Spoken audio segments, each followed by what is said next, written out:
Welcome to your next lesson on choosing your venue. One of the most difficult and often frustrating parts of finding your perfect venue is the research process that you will go through in the beginning, especially if you've never booked a venue for another type of event like this in your life.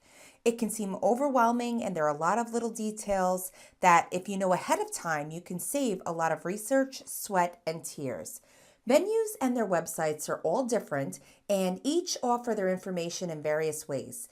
And then some don't seem to offer much information at all and require you to call and speak with someone to get any of your questions answered. Although they're usually stingy about the information they offer online, 9 out of 10 times they will have a brochure that they can either email you or mail to you that can answer most of the questions you might have. If you know the right questions to ask, that is. So in this lesson, I'm going to break down the dreadful process of choosing a venue, what important things you need to know when considering a venue, and how to get your money's worth and most likely save a few $100s and bottles of Tylenol in the process. So in this lesson, we'll go over when to choose your venue, the different types of venues available, the pros and cons of each, how to narrow down your choices and what to consider, as well as questions you'll want to ask your venue. Did you know that 77% of wedding receptions are held indoors? Let's begin by going over when to choose your venue. One of the very first questions you'll be asked when you begin the process of calling venues and vendors is, what date will you be getting married? This truly is one of the key aspects you'll need to know, because without having a date, no one will be able to give you the answer if they are A, available on that date, or B, what the price will be like the day of that week or even time of year. You'll also want to choose your venue once you've determined your budget. Remember, it's more than just how much renting the space will cost. Since venues with in-house catering, like hotels, will charge a per person per plate, you will need to know how much you have to work with before setting your heart on a venue that is way out of your budget. Break down your overall budget by category, prioritizing more funds for vendors that are a higher priority. If you select your venue first and then realize it's more than you should have allocated, it's an uphill battle to stay within your budget when you still have a dozen other people to hire. Also, you'll want to choose your venue when you have an approximate number of guests. Knowing how many guests you're expecting to invite before you go looking at the venues will save you the headache and heartache down the road. If you choose a venue that's too small for your guest list and more guests RSVP yes than you can fit in the space, you might end up in a tough situation. Remember, couples often underestimate how many people they will invite or how many their parents will want to add.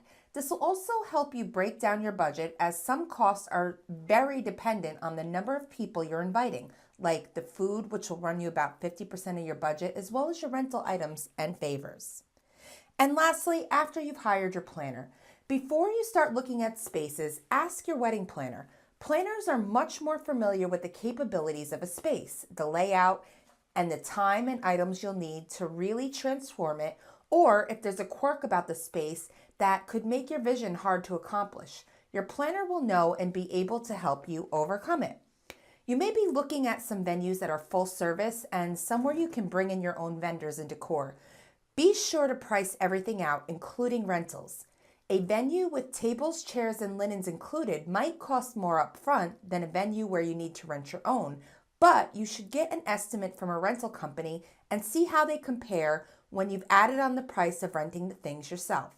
And remember, the included rental items are often more basic, like white linens, standard flatware, banquet chairs, etc. So you may still end up paying more to rent items that fit your style better.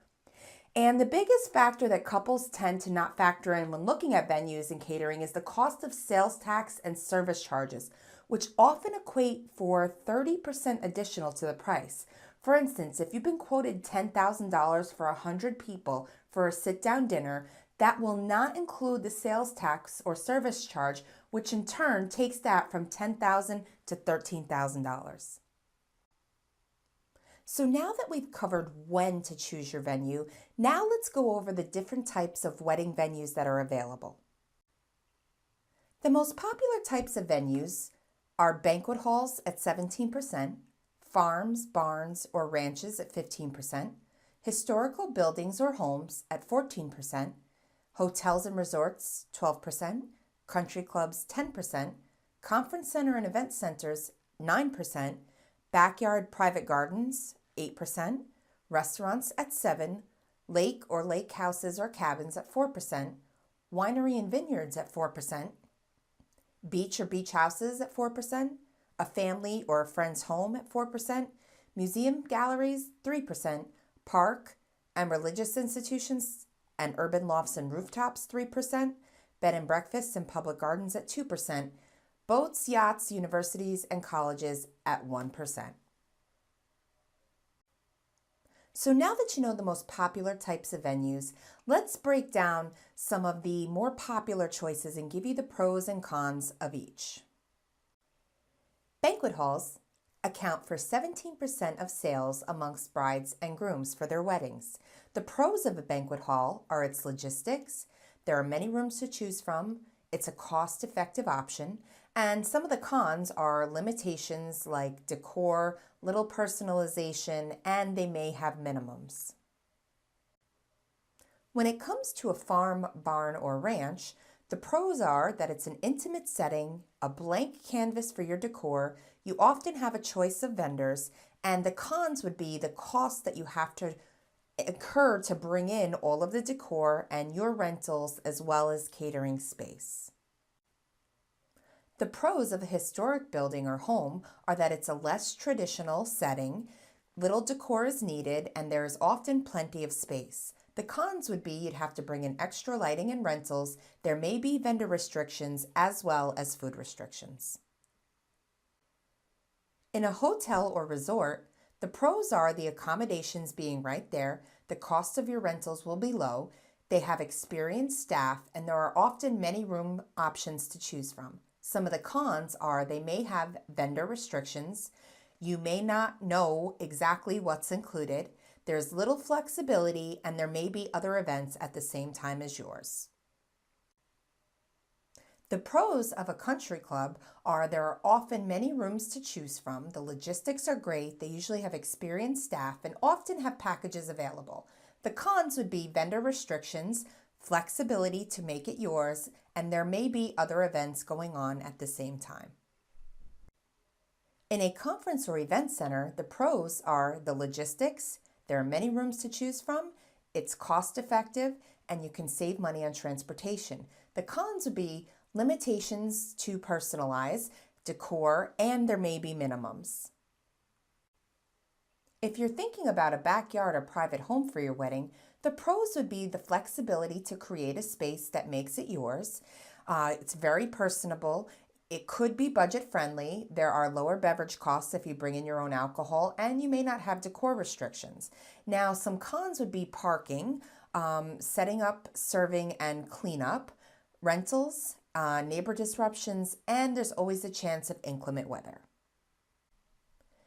The pros of a restaurant for your wedding venue are you already know the food is good, you will probably need very little rentals, the service will be very well, they usually have packages available, and some of the cons would be logistics, getting everybody there, maybe limited parking, limited space, and you also will probably have limited options when it comes to decor.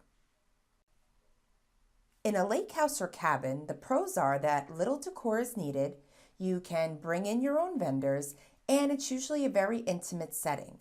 The cons are that you'll probably need a lot of rentals, you'll have limited space, transportation and parking could be an issue as well.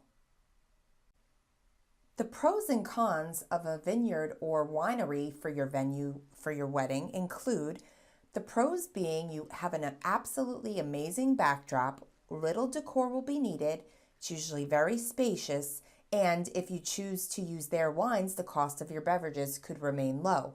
Now, some cons are you'll need a lot of rentals to transform the space, you may be limited on the vendors that you can bring in or the type of beverages available, and there's always a chance for inclement weather. If you decide to choose a beach or a beach house for your wedding venue, the pros include it's an intimate setting with gorgeous backdrops and minimal need for decor, and often very spacious. The cons include you may need permits, the weather always has a chance to not be good, you will have limited privacy, and limitations on your decor. With a family or friend's house, the pros include flexibility to personalize your space. It's budget friendly, you probably will have lower beverage costs, no decor restrictions, and the cons include parking, setup, serving, and cleanup, rentals, neighbor disruptions, and inclement weather. In a museum or a gallery, your pros are going to include a less traditional space with little decor needed and plenty of space for your guests and a big guest list. The cons would be lighting. You need to charge there's a lot of space, needs a lot of lighting. It's a lot of money for lighting. You also have to bring in a lot of rentals. There could be vendor restrictions as well as food restrictions. The pros of getting married in a park are that it's an intimate setting with gorgeous backdrops, with minimal need for decor, and often very spacious. The cons would be you may need permits, the weather, privacy, limitations on what you can bring in as far as decor and rentals. The pros of a loft or rooftop include logistics, transportation, choice of vendors, and packages available. The cons include the room will need to be flipped, you'll need to bring in your rentals, decor, and there may be limited parking. With a bed and breakfast, the pros include logistics, transportation, your choice of vendors, and packages available. The cons would be the weather, kitchen space, and the need for a lot of rentals. The pros of getting married at a public garden include that it's an intimate setting with gorgeous backdrops and is often spacious. The cons would include weather, limitations on decor, you'll need a lot of rentals, and transportation or parking could be an issue. The pros of having your ceremony or reception on a boat or a yacht are the logistics, everybody's in one place, it eliminates the needs for transportation, you have gorgeous decor and views, but the cons would be having enough space to accommodate a larger guest list. You'll need to bring in plenty of rentals, your catering options will be limited, there's always weather-related issues that could come up, as well as you may need to choose from their list of vendors. And if you were to choose a college or university, the pros would be that it's a less traditional setting. There's usually lots of spaces and rooms to use. There's plenty of parking, but the cons are that you may not have a lot of privacy. You'll need to bring in lots of rentals. There may be vendor restrictions and food and or beverage restrictions. So now let's go through how to narrow it down. First, you're going to want to factor in all the spaces you will need. Note if the venue has space for all aspects of your wedding, the ceremony, your cocktails, and reception. Sometimes this isn't clear till you actually visit the site. Sometimes venues stretch what's possible in order to make themselves a little more attractive to all couples. One way to discreetly figure this out is to ask at the site visit what number of guests is most successful in this space. Just because it can fit 150 people in a room doesn't mean you should. For example, if you're doing ceremony, cocktails, and reception all in one venue, does it have 3 separate spaces for all of those events? If not, do they recommend a flip? The typical flip is changing the ceremony space into the reception space during the cocktail hour when guests are in another area. Flips are a great way to make a venue work for you. It will require maybe renting pipe and drape or a fabric wall to hide items from guests. You're going to want to ask, does it require a space that is weather dependent, such as an outdoor space? This is where you can recognize potential hidden costs and hidden issues. It's also important to talk through the flow of the ceremony if you're having it there. Where will you be kept prior to the recessional? Are there multiple places if you don't want to see each other beforehand? Questions like those will help you to understand if the venue will work for your vision or not, and what additionally you may need to bring in to transform the space according to your vision. Next, You're going to want to ask for referrals. Most venues have a great relationship with their past clients and whom would be more than happy to let you know about their event at that venue, like how the food was, did they run into any issues with setup or breakdown of the space. You can ask them if they feel there's anything you should know about before considering booking your wedding there, and they ask them if they would have done anything differently. Also, you'll want to see what their contingency plan is. Because the weather does not always cooperate, make sure you speak to the venue about their weather contingency plan for any outdoor spaces you're looking to rent. Ask them what their plan is and do a walkthrough with them. Remember, you may not like the space, and if you don't, you may want to consider another venue. You'll also want to consider your transportation options.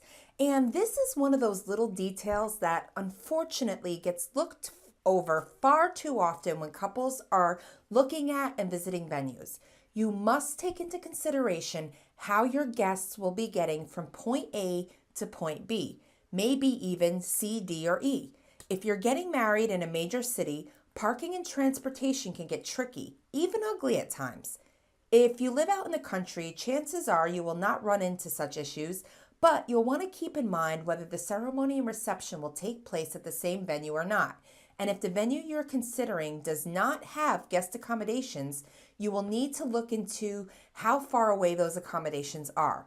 Also, take into account if there is on-site parking for your guests at each venue and the cost of the said parking. Also, if parking isn't readily available, check to see if there are valet options that you can provide for your guests or if you'll need to pay for shuttle buses. Another factor that you'll want to consider while narrowing down your venues is asking if they require a wedding coordinator.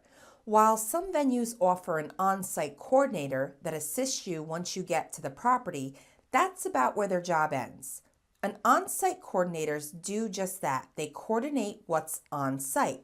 They are responsible for everything that specifically deals with the venue: tables, chairs, linens, food, etc. If the venue provides catering, their focus is to make sure that the kitchen and wait staff are scheduled according to their needs. A wedding planner is responsible for everything that comes with your venue and making sure your vendors know where and when they're supposed to be there. When it comes to your vendors, all the venue coordinator will do is provide a list of preferred vendors, and that's about it. Unlike a wedding planner, they're not going to attend your vendor meetings or be the point of contact between you and your vendors. If a vendor is lost or running late the day of your wedding, only your wedding planner will be the one to give them a call and figure out how to fix the situation, not an on-site coordinator. Also, on-site coordinators offer a timeline just for their catering staff, when the food will be prepared and served.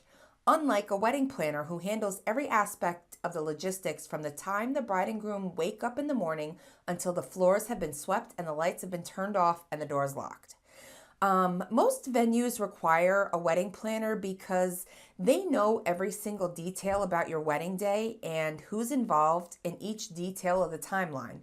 They're the ones that schedule arrival times for vendors, when the photos will be taken, when the songs will be cued for each dance, and when the cake will be cut.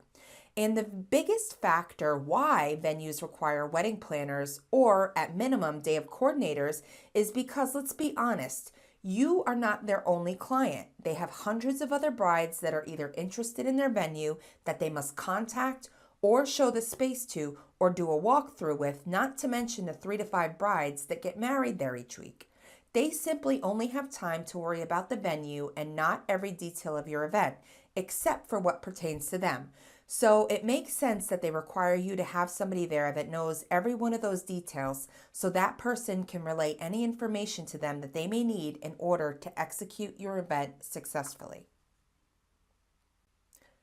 You'll also want to consider any vendor restrictions. Most likely, all venues require from a vendor to do business with them. All they require is proof of liability insurance, But there are certain venues that will work exclusively with their own preferred vendors because they do work there often and know the ins and outs of the venue. So be sure to ask this question if you're thinking about hiring specific people like caterers or wedding planners. Some venues have strict policies and will not allow you to use someone that's not on their list. And if this is the case, you may want to reconsider using that venue if you have your heart set on certain vendors. You'll also want to know, will you have exclusive use of the venue? Privacy differs at each venue. Some have 3 weddings occurring simultaneously if they're large enough, and some venues only host 1 wedding at a time. It's important to ask this because if you don't want to hear someone else's loud mariachi music right next to yours, you might want to consider a venue that is smaller or the rooms are not right on top of each other. Also keep in mind that if you choose to get married in a public place like a beach or a park, be prepared to have to interact with strangers and well-wishers or heckling passerbys.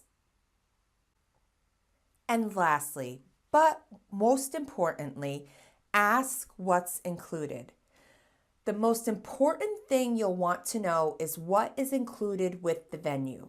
While full-service venues may include things like tables, linens, chairs, china, flatware, and glassware, those items might be basic ones like plain white linens, 48-inch tables that only seat 6 people, metal folding chairs. It might seem like the way to go, but you may end up having to rent those Chiavari chairs and your cranberry velvet crushed table linens. Also, I cannot stress this enough. Make sure to ask them if tax and service are included in their prices. If not, you can always add on an additional 30% of the price to figure out how much more it's going to cost your bottom line. So, what's trending now in wedding venues? Destination weddings, lofts, rooftops, museums, high ceilings in open spaces, pop-up barns, historic libraries, private homes with large backyards, concert halls, and venues with floor-to-ceiling windows. So now I want to wrap up this lesson by giving you some of my most important tips to consider when choosing your venue. My first tip for you is to schedule a walkthrough. If you're highly considering a certain venue, call or email them to set up a walkthrough so you can see the space for yourself. You may also want to ask them if you can do this while it's being set up or being set up for another wedding to give you a better feel of where everything will go, and you'll be able to assess the size of the space with everything in it, like tables and chairs, a sweetheart table, where the bar will go, your cake and escort tables, the DJ or band, etc. Your first visit should be with you and your fiance and your wedding planner if you have one. It's your wedding, your taste, your style, so you'll want to limit any outside influences when making this decision if possible. My next tip is to check out at least 3 different venues. While you may have your heart set on a particular one, getting multiple quotes lets you compare what some offer with their venue and what some don't. You might end up saving a few $1,000s with a place that has plenty of ample parking versus one with no parking or valet. You'll also get to compare what's included, like rentals, layout of rooms for ceremonies, your cocktails, dinner and dancing, and where you may be able to trim back on your budget. Doing some initial homework can help save thousands of dollars in unnecessary fees. Go in with an open mind because you might end up falling in love with a venue you didn't expect to initially just because it has so much to offer. Also, remember to take some video and pictures on your phone. Take pictures of what you like and don't like. This way, if you're visiting a few places, you'll not get them confused. Plus, you'll have photos to show your wedding planner or day of coordinator so they can help capture your vision if they have not worked with that vendor or venue before. You'll also want to pay attention to the lighting of the venue. If the space is too dark, you may need to rent additional lighting in order for your photos to come out the way you want them to. And this could get pricey. So keep that in mind, especially if you visit the venue in the day. If it's dark, it's going to be even darker at night during a reception. Also, if you're considering using a venue that offers in house catering, meaning they do all the catering and you don't have to hire an outside caterer, make sure you ask them to set up a tasting before you sign a contract. I have seen this far too many times where a couple loves the venue, signs a contract, puts down a deposit, and the food ends up being subpar to just terrible. And once you involve money in deposits, there's no going back. You'll also want to keep in mind at the same time that your date is not reserved until you sign a contract or put a deposit down. So you'll want to try to line up this tasting well in advance so you can choose wisely. Some venues may charge a slight fee for a tasting, but trust me, it's worth it so you understand the quality and taste of the food you'll be presenting to your guests, because let's face it, this is where most of your money is going to be spent. And don't feel pressured into signing anything right away. Most places will allow you to put a soft hold on a date and call you first if someone is interested in the same date. So make sure you don't drag your feet during this process. And lastly, one last thing to consider is once you sign a contract, you'll need to put a deposit down. Most venues will allow you to use a credit card for the initial deposit, but after that, your payments will need to be with cash, money order, or certified check. So keep that in mind, as a lot of couples don't realize this. So I hope you've enjoyed this lesson, and I'll see you in the next one.